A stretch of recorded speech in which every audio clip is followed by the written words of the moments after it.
David Bremner Henderson, a 10-term Republican congressman from Dubuque, Iowa, was the Speaker of the United States House of Representatives from 1899 to 1903. He was the first congressman from west of the Mississippi River, the last Civil War veteran, the second foreign-born person, and so far the only Iowan to serve as Speaker. Personal background: Henderson was born in Eldeer, Scotland on March 14, 1840. He emigrated to the United States with his parents, who were initially settled in Winnebago County, Illinois, in 1846.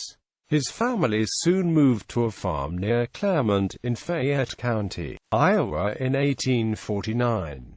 He attended the common schools and the Upper Iowa University at Fayette, Iowa. Civil War service and wounds: he served in the Union Army during the Civil War and was wounded severely twice, once in the neck and later in the leg, which resulted in progressive amputations of that leg. He initially enlisted in the Union Army on September 15, 1861, as a private in Company C, 12th Iowa Volunteer Infantry Regiment. He was elected and commissioned first lieutenant of the company. In the Battle of Fort Donelson, he was shot in the neck in the final charge over the breastworks. After returning to the regiment in April 1862, he lost one foot and part of one leg at the Second Battle of Corinth in October 1862.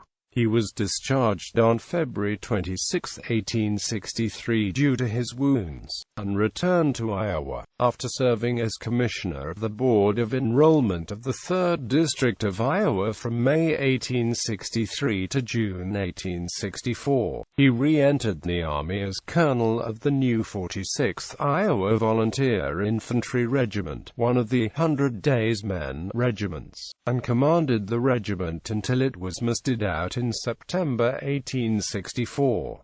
Law practice: he was a successful lawyer prior to pursuing his political career. After studying law, he was admitted to the bar in 1865 and commenced practice in Dubuque. He was a collector of internal revenue for the 3rd District of Iowa from November 1865 to June 1869, when he resigned to accept a position as Assistant U.S. Attorney for the Northern District of Iowa, where he served until 1871.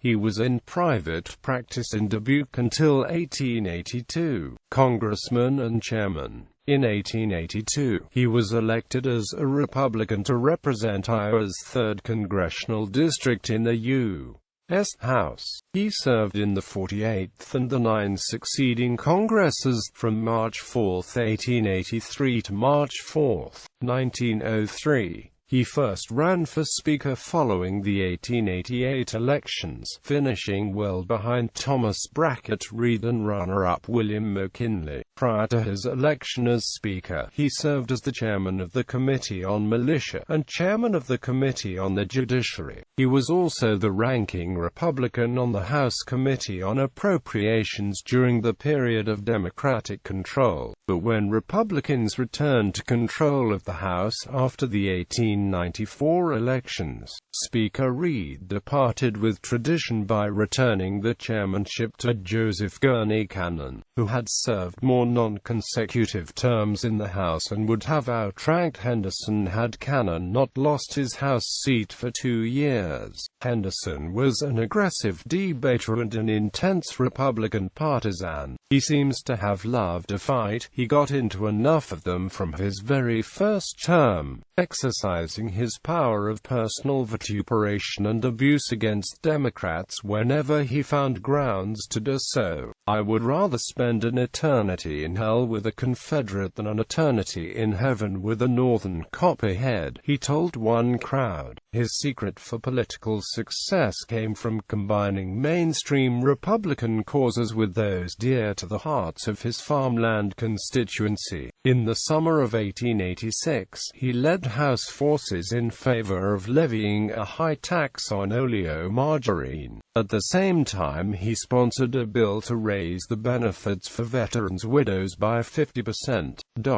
His commitment to pension legislation, general and individual, marked his whole career and took up most of his time. No member did more than he in that respect. Speaker of the House. Henderson was elected to succeed Reed as Speaker following Reed's resignation from the post in 1899. Republicans were in control in the House. A majority of members of the House Republican caucus were from what was then considered the West, and Henderson was the only serious candidate for Speaker among Western members. When serving as Speaker in the 56th and 57th Congresses, by long-standing tradition, Henderson also held the role as Chairman of the Committee on Rules. During his 4-year tenure as Speaker of the House, many of his peers lobbied him to run for the presidency even though the United States Constitution forbade it because he was foreign-born. On September 16, 1902, with the next congressional election less than 2 months away, Henderson surprised nearly everyone by announcing that he was withdrawing for the race for re-election. Various explanations for his abrupt withdrawal have been offered. Henderson's letter announcing his decision referred to a growing sentiment among Republicans that I do not truly represent the views on the tariff question. Quote, some attributed his decision to the lingering effects of his war injuries. In a letter to Henderson's successor Joe Cannon dated 3 days after Henderson's announcement, a former House clerk, Henry H. Smith, stated that there can be but one explanation of the reason for his action. They relate not alone to poker playing, but to his alleged intimacy with a certain lobbyist who is reported to have some written evidence that would greatly embarrass the Speaker. He seemed to have lost all control of himself and become reckless.